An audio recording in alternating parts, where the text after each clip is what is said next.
श्री स्वामी समर्थ. स्वामी कृपा ज्योतिषमध्ये मी भास्कराचार्य मंजुषा जोशी आपलं हार्दिक स्वागत करते. आज आपण तूळ राशीच्या जातकांना ऑक्टोबर हा संपूर्ण महिना कसा जाणार आहे तुमच्या जीवनामध्ये. या ऑक्टोबर महिन्यामध्ये कोणकोणत्या शुभ गोष्टी घडणार आहेत आणि त्यामध्ये सगळ्यात महत्त्वाचं म्हणजे कोणत्या 3 महत्त्वपूर्ण गोष्टी ज्या अडून राहिल्या होत्या, पूर्ण होत नव्हत्या, ज्या पूर्ण होणार आहेत, याबद्दल सविस्तर शास्त्रोक्त पद्धतीने ज्योतिषशास्त्राच्या आधारावर माहिती घेणार आहोत. चला तर मग माहितीला सुरुवात करण्यापूर्वी सांगू इच्छिते, आजचा हा महत्त्वपूर्ण व्हिडिओ तुम्ही सुरुवातीपासून शेवटपर्यंत श्रवण करावा आणि आवडल्यास नक्कीच लाईक आणि जास्तीत जास्त मित्रमंडळी नातेवाईक यांना शेअर करावा. तुमची तूळ रास आहे. तूळ राशीप्रमाणे आपण आज माहिती घेत आहोत. तूळ जन्मलग्न कुंडली ज्यांची आहे त्यानुसार सुद्धा तुम्ही ही माहिती समजावून घेऊ शकता. तूळ राशीमध्ये मंगळ, केतू, कुंभ राशीमध्ये शनी, मेष राशीमध्ये राहू, गुरु, हर्षल, सिंह राशीमध्ये शुक्र, कन्या राशीमध्ये रवी, बुध अशा प्रकारे गोचर ग्रहांची स्थिती तुम्हाला ऑक्टोबर हा संपूर्ण महिना लाभणार आहे का, त्यासाठी संदर्भातली पण माहिती घेऊया. तर 1 ऑक्टोबर ते 17 ऑक्टोबरपर्यंत बुधदेव कन्या राशीमधनं गोचर करतील आणि तुम्हाला फलाफल प्राप्त करून देतील. यानंतर 18 ऑक्टोबर नंतर तूळ राशीमधनं बुधदेव गोचर करण्यास सुरुवात करतील. याचबरोबर 1 ऑक्टोबरला शुक्रदेव सिंह राशीमध्ये जाणार आहेत. 3 ऑक्टोबरला मंगळदेव तूळ राशीमध्ये जाणार आहेत. 17 ऑक्टोबरला रविदेव तूळ राशीमध्ये जाणार आहेत. अशा प्रकारे गोचर ग्रहांची स्थिती तुम्हाला लाभणार आहे. मग आता ही गोचर स्थिती तुम्हाला कशी लाभदायक, कोणत्या 3 गोष्टी पूर्ण करून देईल हे आपण आता सविस्तर जाणून घेऊयात. सर्वप्रथम तुमच्या व्यक्तिमत्वाच्या दृष्टीने विचार केला असता 3 ऑक्टोबरला मंगळदेव हे परिवर्तित होतील आणि तूळ राशीमधून गोचर करण्यास सुरुवात करतील. तूळ राशीमधील मंगळदेव हे थोडासा उग्र स्वभाव निर्माण करून देतील आणि त्याबरोबरच तुमच्या व्यक्तिगत जीवनामध्ये काही गोष्टींमध्ये काही अंशी अडचणीही निर्माण करून देण्याचं कार्य करू शकतील. म्हणजे हे एक अशुभ योग सोडला तो कोणता शुभयोग घडून आणतील व्यक्तिगत जीवनामध्ये तोही समजून घेऊयात. तर तुम्हाला जो काही आळस, मरगळ आली होती आणि त्याच्यामुळे तुमची कामं लांबत चालली होती, आज काम करायचं ते उद्या करू, परवा करू अशावर तुम्ही ढकलत होतात, तर तो तुमचा स्वभाव कमी होईल आणि तुम्हाला कुठल्याही कामामध्ये उत्साह वाढण्याची शक्यता या महिन्याच्या 3 तारखेपासून तुम्हाला लाभत आहे. त्याचबरोबर व्यक्तिगत जीवनामध्ये तुमच्यावर काही कुरघोडी किंवा तुमच्यावर शत्रू त्रासाचा जो त्रास झाला आणि त्यामुळे तुम्हाला मनस्ताप, मानसिक स्वास्थ्य हरवलं होतं, तर तेच पुन्हा प्राप्त होण्याचा कालावधीसुद्धा या महिन्यात लाभत आहे. ही सगळ्यात महत्त्वपूर्ण गोष्ट तुमच्या जीवनामध्ये या महिन्यामध्ये घडत आहे. याचबरोबर धनस्थानाचा विचार केला असता धनेश, मंगळदेव हे लग्नस्थानात विराजमान झालेले आहेत. ज्यावेळेस धनेश लग्नात येतात त्यावेळेस तेथील शुभत्व वाढवतात. अर्थातच केंद्रस्थानामधील मंगळ हा लाभदायकच ठरतो आर्थिक प्रगतीसाठी. याचबरोबर तृतीय स्थानाचा विचार केला असता छोट्याखानी प्रवासाचे योग येतील. त्याचबरोबर मीडिया क्षेत्रामध्ये कार्यरत असणाऱ्या व्यक्तींना कामाच्या उरक वाढवावा लागणार आहे. स्ट्रगल होण्याचा कालावधीसुद्धा आता हा ऑक्टोबर महिना संभवतो. पराक्रम आणि परिश्रम या दोन्ही बाबतीमध्ये तुम्हाला हा महिना अतिशय लाभदायक आहे. परिश्रमाची जोड दिली तर नक्कीच तुमचा कीर्ती आणि प्रसिद्धी योग प्राप्त होऊ शकेल. याबरोबरच चतुर्थ स्थानाचा विचार केला असता चतुर्थ स्थानावरून आपण मातृसौख्य पाहतो. प्रामुख्याने आईचा आणि कुटुंबाची साथ सोबत प्राप्त होईल का, प्रेम प्राप्त होईल का याचा विचार करत असतो.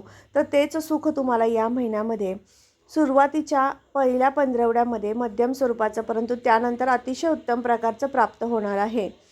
यानंतर तुम्हाला वाहन वास्तू खरेदी करण्यासाठी हा महिना अतिशय अनुकूल नाही. त्यामुळे या महिन्यामध्ये वाहन वास्तू खरेदी करण्याचं टाळायचं आहे.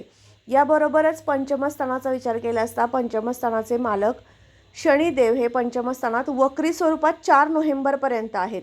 आता शनिदेव जेव्हा पंचमात येतात तेव्हा शिक्षणाची वृत्ती थोडीशी मंदावते, एखादं काम करण्यामध्ये विलंब होतो.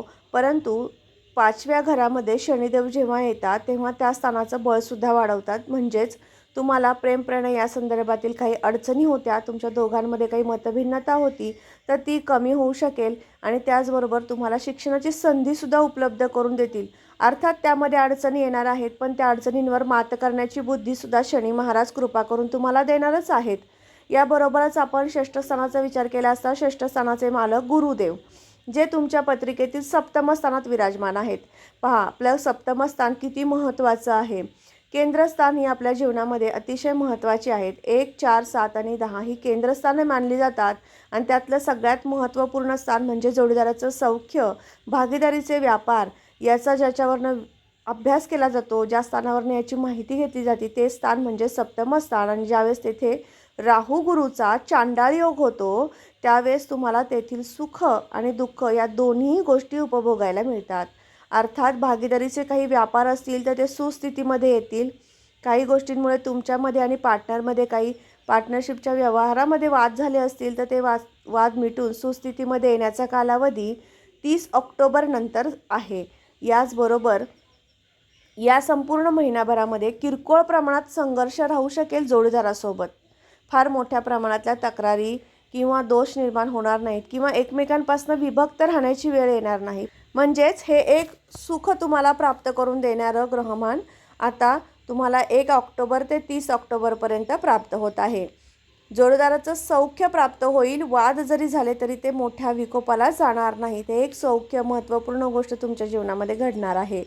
यानंतर अष्टमस्थानाची स्थिती पाहिली असता अष्टमस्थानाचे मालक शुक्रदेव जेव्हा लाभात येतात त्यावेळेस लाभस्थिती उत्तम करतात.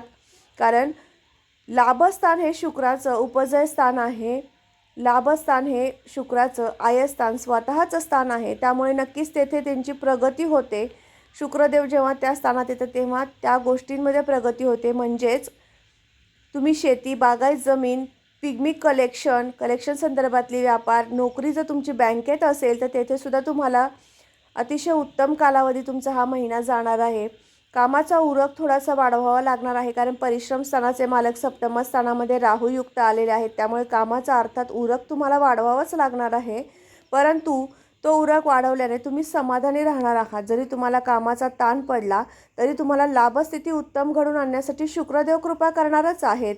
याचबरोबर भाग्यस्थानाच्या दृष्टीने विचार केला असता भाग्यस्थानाचे मालक बुधदेव हे व्ययस्थानात गेले आहे. जेव्हा भाग्यस्थानाचे मालक व्ययस्थानात जातात त्यावेळेस परदेशातनं परराज्यातनं आपली आर्थिक प्रगती घडून आणतात.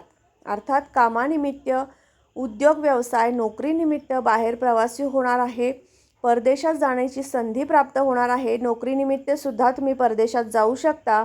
असं शुभ ग्रहमान तुम्हाला या महिन्याच्या संपूर्ण महिनाभर जाणवत आहे.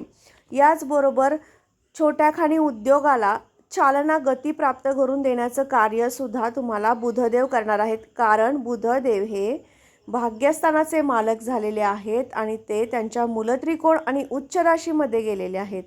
म्हणून तुम्हाला ते जास्त मोठ्या प्रमाणात फायदा करून देणार आहेत. कोणते व्यापार तेजीत चालणार आहेत याची माहिती घेऊया. तर कापड, कागद आणि त्याचबरोबर गोड पदार्थ, प्लास्टिक, खेळणी, त्याचबरोबर संगणक क्षेत्र या संदर्भातील व्यवसाय असतील तर ते उत्तम चालतील. पाण्याचे फिल्टर संदर्भातले व्यवसाय असतील तर ते सुद्धा उत्तम चालतील. इलेक्ट्रिकल संदर्भातील वस्तूंची मोठ्या स्वरूपामध्ये विक्री तुमच्याकडनं होणार आहे. त्याचं जर तुम्हाला शॉप असेल तुमच्याकडे तर नक्कीच त्याच्यामध्ये सुद्धा तुम्हाला उत्तम प्रकारचा शुभयोग संभवतो. याचबरोबर तुमच्या जीवनामध्ये एक नाविन्यपूर्ण घटना घडणार आहे. ती म्हणजे दशमस्थानाचं तुम्हाला फळ प्राप्त करून देण्यासाठी बुधदेव तुम्हाला कृपा करणार आहेत. जीवनामधली सगळ्यात महत्त्वपूर्ण दुसरी गोष्ट म्हणजे तुमचा उद्योग व्यवसाय याला भरभराट निर्माण करून देण्याचं कार्य तुमच्याकडनं आता बुधदेव तुमच्या हातून करून घेणार आहेत. परिश्रमाची जोड तुम्ही देणार आहात आणि त्याच्यामधनं तुम्ही उत्पन्नाचं उत्तम स्रोत तयार करून ठेवणार आहात. याबरोबरच जीवनामधलं तिसरं महत्त्वपूर्ण कार्य कोणतं पूर्ण होणार आहे तर ते म्हणजे परदेशात जाण्याची खूप दिवसापासून इच्छा होती आणि त्याचबरोबर जोडीदाराचं सौख्यही प्राप्त होत नव्हतं. विवाहाचं कार्य पूर्ण होत नव्हतं. तर त्यासाठी गुरुदेव आणि बुधदेव हे तुम्हाला अतिशय उत्तम प्रकारची साथ सोबत करणार आहे आणि तुमचं विवाहाचं कार्य जे रखडलं होतं, थांबलं होतं ते 30 ऑक्टोबरपर्यंत अतिशय उत्तम प्रकारचं विवाह कार्य घडून येणारं ग्रहमान तुम्हाला प्राप्त करून देतील आणि त्याचबरोबर परदेशात जाण्याची संधी उपलब्ध करून देतील. परराज्यात जाऊन तुमच्या कीर्ती, पराक्रम, प्रसिद्धीचा योग आणतील. असे महत्त्वपूर्ण 3 गोष्टी तुमच्या जीवनामध्ये या महिन्यात घडणार आहेत. आता या गोष्टी घडून आणण्यासाठी तुम्हाला दैवी उपासना करणं आवश्यक ठरतं. काही धार्मिक ग्रंथातनं निवडक जप मी तुमच्यासाठी दर महिन्याला देत असते. आणि त्याचबरोबर त्या मंत्रांचा नित्यनेमाने तुम्ही उच्चारण केलं, जप केला तर तुम्हाला नक्कीच लाभप्राप्ती ही घडून येण्यासाठी मदत होत असते. मग या महिन्यात तुम्हाला कोणते जप करायचे, तर मंगळदेव लग्नस्थानात आलेले आहेत. चिडचिड होऊ नये म्हणून गणपती स्तोत्र वाचन करायचं आहे. त्याचबरोबर रीम केतवे नमः हा जप करायचा आहे. म्हणजे अडचणी ज्या काही येणार आहेत किंवा खूप परिश्रम करावे लागणार आहेत ते करावे लागणार नाहीत यासाठी मदत होऊ शकेल. आणि त्याचबरोबर हनुमान चालीसा पठण रोज 3 वेळेस हे करायचं आहे. तर आज सांगितलेली उपासना तुळ राशीच्या सर्व जातकांनी नित्यनेमाने करा. ज्या जातकांचे पुत्र किंवा पुत्री तुळ राशीचे आहेत आणि त्यांना ही उपासना तुम्ही सुचवली तर त्यांच्याकडनं सुद्धा अभ्यासासाठी किंवा त्यांच्या करिअरसाठी नक्कीच त्यांना उपयोग होऊ शकतो. त्यामुळे तुम्ही तुमच्या कुटुंबातील इतर सदस्यांची सुद्धा तूळ रास असेल तर नक्कीच या उपायांचा लाभ घेऊ शकता. तर आज आपण तूळ राशीच्या जातकांना ऑक्टोबर हा महिना कसा जाणार आहे, कोणत्या 3 महत्त्वपूर्ण कामे मार्गी लागणार आहेत याची माहिती घेतली. तर असाच पुन्हा माहितीपूर्ण व्हिडिओ घेऊन मी भेटणार आहे. तोपर्यंत श्री स्वामी समर्थ. जय जय स्वामी समर्थ. रामकृष्ण हरी.